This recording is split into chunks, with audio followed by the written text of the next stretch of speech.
जय हिंद एवरीवन। आप पूरे भारत में किसी भी राज्य से हो, चाहे मेल हो चाहे फीमेल हो, अगर आप इंडियन आर्मी पेपर की तैयारी कर रहे हो तो ये वीडियो आपके लिए मोस्ट इंपॉर्टेंट होने वाला है। आज के इस वीडियो में टोटल 30 प्रश्न लिए गए हैं। 15 प्रश्न सामान्य ज्ञान के रहने वाले हैं और 15 प्रश्न सामान्य विज्ञान के रहने वाले हैं। 30 प्रश्न समाप्त होने के बाद लास्ट में ईमानदारी पूर्वक से कमेंट करके बताना कि 30 प्रश्नों में से आपका कितना प्रश्न सही हुआ है। और ये भी आप लोगों को याद रखना है कि आपका जीके में कितना प्रश्न सही हुआ है और जीएस में कितना प्रश्न सही हुआ है। आप लोगों को पता होना चाहिए कि आपका जीके का मजबूत है या जीएस वाला मजबूत है। और इस वीडियो में जितना भी प्रश्न लिया गया है, इस बार जो इंडियन आर्मी का पेपर हुआ है उसी से रिलेटेड सारा प्रश्न बनाया गया है। इससे पहले भी जीके जीएस का बहुत सारा क्लास हो चुका है। अगर आप लोग वो क्लास नहीं देखे हो तो प्ले लिस्ट में पूरा का पूरा क्लास आप लोग को मिल जाएगा। प्ले लिस्ट का लिंक मैं डिस्क्रिप्शन में दे दूंगा, वहां से आप लोग जाकर और पूरा का पूरा वीडियो देखना।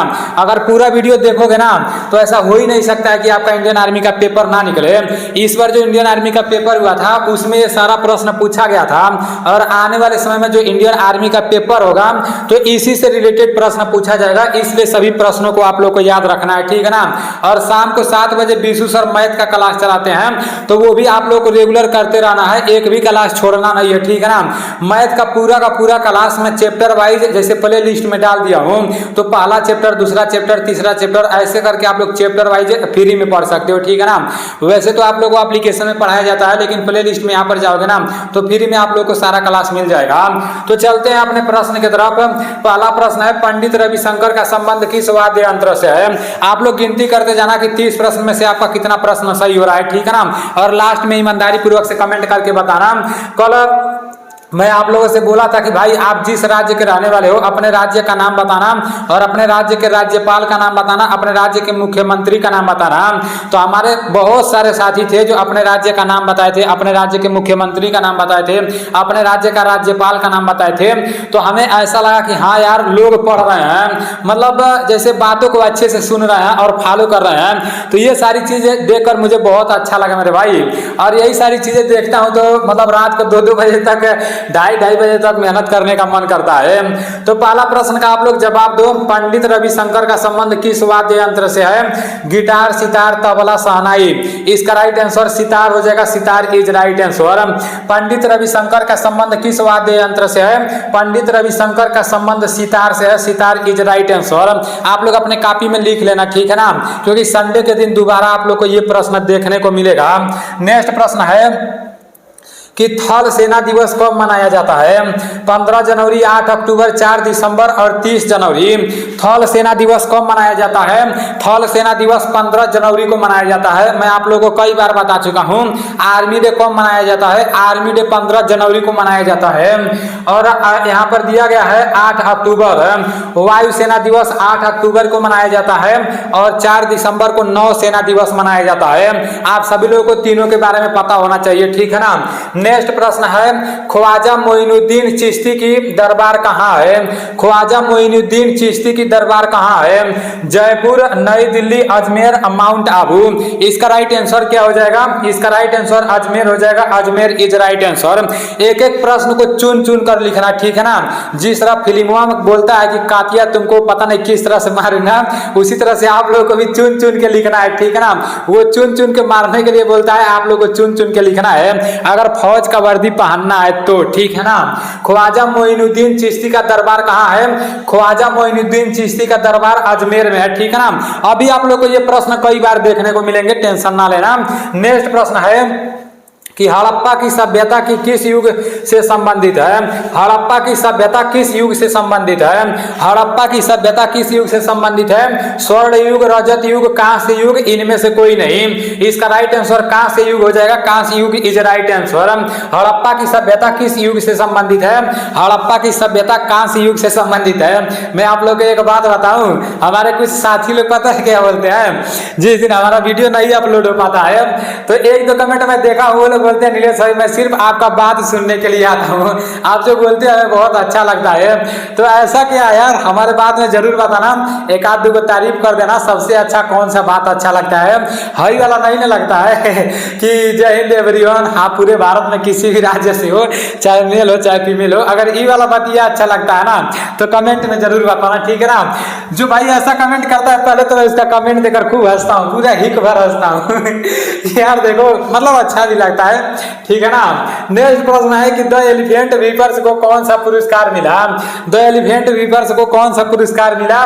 ग्रैमी पुरस्कार, ऑस्कर पुरस्कार, दादा साहेब फाल्के पुरस्कार, भारत रत्न। इसका राइट आंसर क्या हो जाएगा, इसका राइट आंसर ऑस्कर पुरस्कार हो जाएगा। ये प्रश्न मैं आप लोगों को बहुत पहले बता चुका हूं, जब मैं अपना जीके जीएस का क्लास स्टार्ट किया था उसी टाइम में आप लोगों को बताया था। ये जो दो एलिफेंट वीपर्स है ना, ये मतलब एक फिल्म का नाम है, और जैसे हाथी पर वो फिल्म बनाया गया है उसी से रिलेटेड ये प्रश्न है। दो एलिफेंट वीपर्स को कौन सा पुरस्कार मिला, तो ऑस्कर पुरस्कार इज राइट आंसर। अपने कॉपी में लिख लेना, अगर आप लोग मेरे पूरा जीके जीएस का क्लास देखते होंगे और पहले वाला जाकर देखेंगे ना तो उसमें ये प्रश्न देखने को मिल जाएगा। नेक्स्ट प्रश्न है राष्ट्रीय मतदाता दिवस कब मनाया जाता है। राष्ट्रीय मतदाता दिवस कब मनाया जाता है, मोस्ट इंपोर्टेंट प्रश्न है। 25 जनवरी, 23 जनवरी, 15 जनवरी और 30 जनवरी। इसका राइट आंसर 25 जनवरी हो जाएगा। राष्ट्रीय मतदाता दिवस कब मनाया जाता है, तो 25 जनवरी को राष्ट्रीय मतदाता दिवस मनाया जाता है, याद रखना, ठीक है ना। मतदाता मतलब पता है क्या होता है, जो हम लोग वोटवा देने जाते हैं वही होता है। राष्ट्रीय मतदाता दिवस कब मनाया जाता है, 25 जनवरी को राष्ट्रीय मतदाता दिवस मनाया जाता है। नेक्स्ट प्रश्न है the test of my life किस खिलाड़ी की आत्मकथा है। The test of my life किस खिलाड़ी की आत्मकथा है।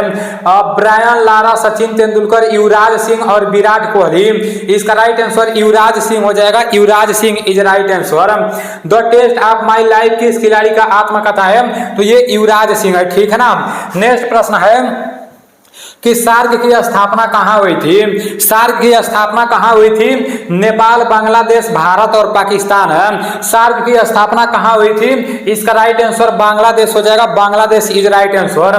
देखो सार्क में कुल कितने देश हैं, 8 देश हैं, ठीक है ना। और सार्क की स्थापना कहाँ हुई थी, तो बांग्लादेश में हुई थी। और सार्क का मुख्यालय कहाँ है, तो काठमांडू में है, जो नेपाल में पड़ता है। तो आप लोग तीनों याद रखना, ठीक है ना। सार्क में कुल 8 देश हैं। सार्क की स्थापना बांग्लादेश में हुआ था और सार्क का मुख्यालय काठमांडू में है, जो नेपाल में पड़ता है।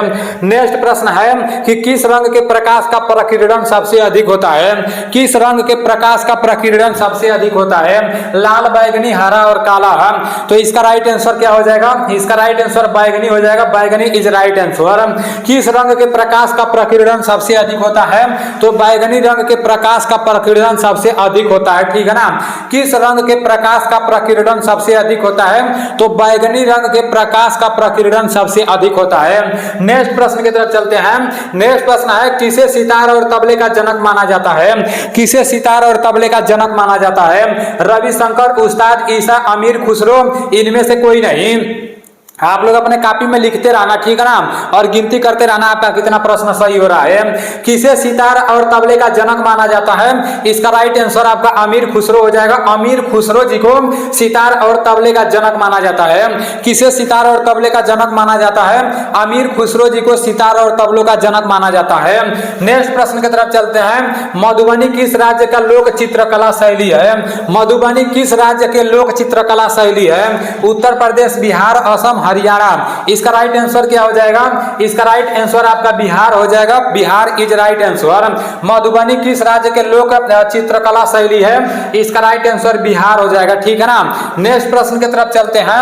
नेक्स्ट प्रश्न है कंप्यूटर की अस्थायी मेमोरी को क्या कहते हैं। कंप्यूटर की अस्थायी मेमोरी को क्या कहते हैं, आपके सामने 4 ऑप्शंस हैं, रोम, रेम और रैम और आरसीएम है। इसका राइट आंसर RAM रैम हो जाएगा, रैम इज राइट आंसर। अगर अस्थाई पूछता तो रोम हो जाता, ठीक है ना, और अस्थाई रैम हो जाएगा।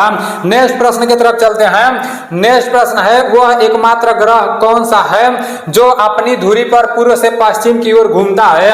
आपके सामने 4 ऑप्शंस है, बुध, पृथ्वी, मंगल और शुक्र। इसका राइट आंसर शुक्र हो जाएगा, शुक्र इज राइट आंसर। वह एकमात्र ग्रह कौन सा है जो अपनी धुरी पर पूर्व से पश्चिम की ओर घूमता है, इसका राइट आंसर शुक्र होगा।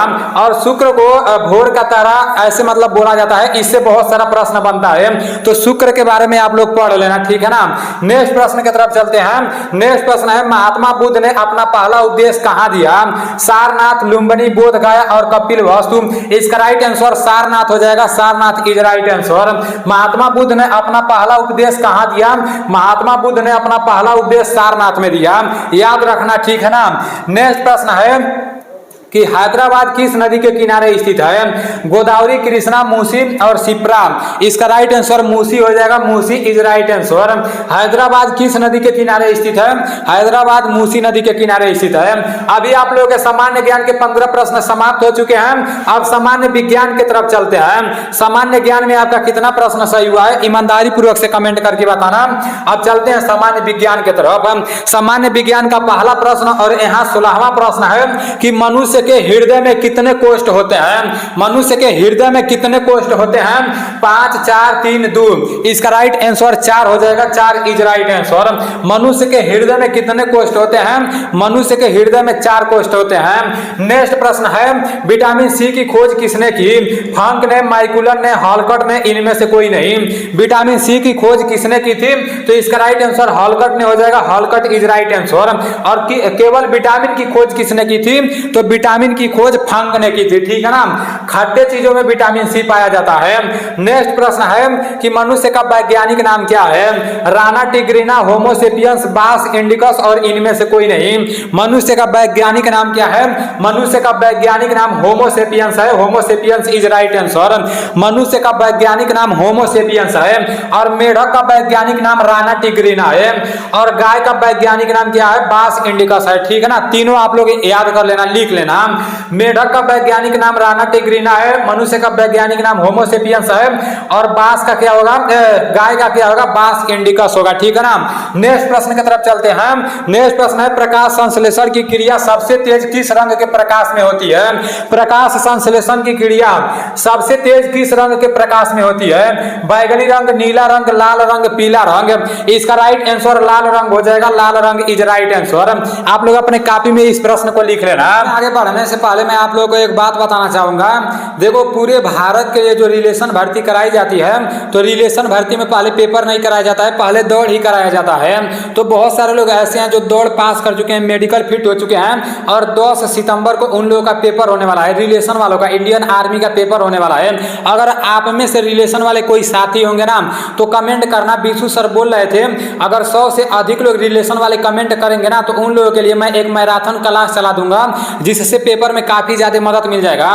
मैराथन क्लास में आप लोग को बहुत सारा प्रश्न इकट्ठा देखने को मिल जाएगा, और वो वीडियो 2-3 बार देखोगे ना, तो बहुत सारा जीके जीएस आप लोग को याद हो जाएगा।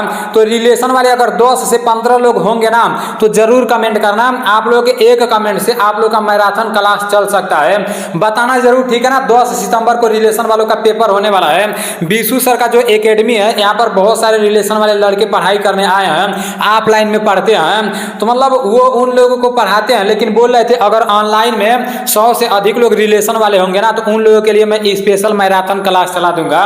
तो कमेंट करके बताना, ठीक है ना। आप लोग के कमेंट के माध्यम से बीसू सर मैराथन का क्लास चला देंगे, जीके जीएस का क्लास रहेगा। नेक्स्ट प्रश्न की तरफ चलते हैं। नेक्स्ट प्रश्न है, पौधे का जनन अंग है? फल, फूल, जड़, तना। इसका राइट आंसर क्या हो जाएगा? इसका राइट आंसर फूल हो जाएगा, फूल इज राइट आंसर। पौधे का जनन अंग फूल होता है। नेक्स्ट प्रश्न है, प्रोटीन का पाचन होता है? छोटी आंत में, बड़ी आंत में, अमाशय में, इनमें से कोई नहीं। इसका राइट आंसर क्या हो जाएगा? प्रोटीन का पाचन अमाशय में होता है, अमाशय इज राइट आंसर। नेक्स्ट प्रश्न की तरफ चलते हैं। नेक्स्ट प्रश्न है, जीव विज्ञान एवं जंतु विज्ञान का पिता किसे कहा जाता है? जीव विज्ञान एवं जंतु विज्ञान का पिता किसे कहा जाता है? अरस्तु को, हेरोडोटस को, हिकाइटियस को, इनमें से कोई नहीं। इसका राइट आंसर अरस्तु को हो जाएगा, अरस्तु इज राइट आंसर। जीव विज्ञान एवं जंतु विज्ञान का पिता किसे कहा जाता है? तो अरस्तु को कहा जाता है। नेक्स्ट प्रश्न है, आवेश की प्रवाह की दर क्या कहलाती है? आवेश की प्रवाह की दर कहलाती है, तो इसका राइट आंसर क्या हो जाएगा? आवेश, विद्युत धारा, विद्युत विभव, विद्युत विभवांतर है। इसका राइट आंसर विद्युत धारा हो जाएगा, विद्युत धारा इज राइट आंसर। ये प्रश्न आप लोग अपने कॉपी में लिख लेना, अभी बहुत बार ये प्रश्न देखने को मिलेंगे। नेक्स्ट प्रश्न है एसी को डीसी में कौन बदलता है? इन्वर्टर, रेक्टिफायर, अमीटर और वोल्ट मीटर। ये बहुत बार रिवीजन हुआ है, ठीक है ना। एसी को डीसी में कौन बदलता है? तो इसका राइट आंसर रेक्टिफायर हो जाएगा, rectifier is right answer. Next प्रश्न की तरफ चलते हैं। नेक्स्ट प्रश्न है विद्युत ऊर्जा को यांत्रिक ऊर्जा में कौन बदलता है? विद्युत ऊर्जा को यांत्रिक ऊर्जा में कौन बदलता है? डायनेमो, विद्युत मोटर, बल्ब और हीटर है। इसका राइट आंसर विद्युत मोटर हो जाएगा, विद्युत मोटर इज राइट आंसर। विद्युत ऊर्जा को यांत्रिक ऊर्जा में कौन बदलता है? तो विद्युत मोटर बदलता है। नेक्स्ट प्रश्न है तैरना और दौड़ना गति के किस नियम पर आधारित है? तैरना और दौड़ना गति के किस नियम पर आधारित है? पहले, दूसरे, तीसरे और संवेग संरक्षण। इसका राइट आंसर तीसरे हो जाएगा, तीसरे इज राइट आंसर। नेक्स्ट प्रश्न की तरफ चलते हैं। नेक्स्ट प्रश्न है मनुष्य के शरीर में सबसे अधिक कौन सा तत्व पाया जाता है? कार्बन, हाइड्रोजन, ऑक्सीजन, इनमें से कोई नहीं। इसका राइट आंसर ऑक्सीजन हो जाएगा, ऑक्सीजन इज राइट आंसर। मनुष्य के शरीर में सबसे अधिक कौन सा तत्व पाया जाता है? तो मनुष्य के शरीर में सबसे अधिक ऑक्सीजन पाया जाता है। यहाँ पर तत्व का बात किया जा रहा है, ठीक है ना, यहाँ पर तत्व का बात किया जा रहा है। नेक्स्ट प्रश्न है ठोस कपूर से वाष्प बनने की क्रिया को कहते हैं? ठोस कपूर से वाष्प बनने की क्रिया को क्या कहते हैं? वाष्पीकरण, हिमीकरण, पिघलना और ऊर्ध्वपातन। इसका राइट आंसर ऊर्ध्वपातन हो जाएगा, ऊर्ध्वपातन इज राइट आंसर। नेक्स्ट प्रश्न की तरफ चलते हैं। नेक्स्ट प्रश्न है जंग लगने पर लोहे का भार क्या होता है? बढ़ता है, घटता है, कोई परिवर्तन नहीं होता है, इनमें से कोई नहीं। इसका राइट आंसर बढ़ता है हो जाएगा, बढ़ता है इज राइट आंसर। जंग लगने पर लोहे का भार बढ़ता है। नेक्स्ट प्रश्न है कि नीला थोथा है, और ये लास्ट प्रश्न है, नीला थोथा क्या है? मोस्ट इंपॉर्टेंट प्रश्न है। Copper sulphate, calcium sulphate, iron sulphate, sodium sulphate. इसका राइट आंसर कॉपर सल्फेट है, copper sulphate is right answer. नीला थोथा क्या है? नीला थोथा कॉपर सल्फेट है। अभी आप लोग के 30 प्रश्न समाप्त हो चुके हैं। इन 30 प्रश्न में से आपका कितना प्रश्न सही हुआ है ईमानदारी पूर्वक से कमेंट करके बताना। अगर 30 प्रश्नों में से 25 से अधिक प्रश्न आपका सही हुआ होगा तो आपका तैयारी बहुत अच्छा है, ठीक है ना। इसी तरह से आप तैयारी करते रहो, एक समय ऐसा आएगा कि इंडियन आर्मी का भर्ती भी आ जाएगा, ऑनलाइन भी चालू हो जाएगा, और उस टाइम आप लोग का तैयारी भी बहुत अच्छे तरीके से हो गया रहेगा। बस आप लोगों को रिवीजन करना है, ठीक है ना। तो आप लोग रेगुलर क्लास करते रहना। चलो ठीक है, मिलते हैं अगले वीडियो में। आज का क्लास कैसा लगा है कमेंट करके जरूर बताना। जय हिंद।